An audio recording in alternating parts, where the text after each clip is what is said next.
ما به نام اقوام پامیری یاد میکنیم. من خودم پامیری نیستم از نظر هویت قومی خود، شغنانی هستم.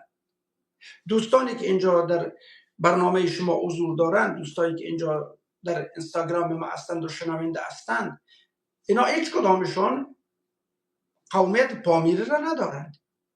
مثلا روشانی هستند، اشکاشمی هستند، شغنانی هستند، واخانی هستند. ولی شخص خود من که پرسید، من شغنانی هستم. این به معنای از نیست که من ریجکت میکنم یا من رد میکنم قوم بزرگ تاجیک. نه، قوم بزرگ تاجیک است، قوم بزرگ است، ولی من در پهلوی از اینا یک قوم دیگه ما هستم.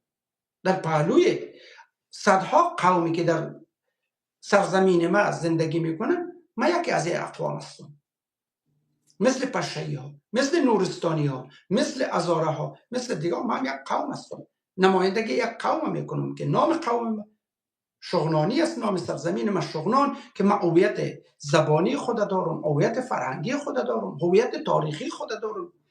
صد و چند سال میشه که شغنان به افغانستان پیوسته است. قبل از این چی بود؟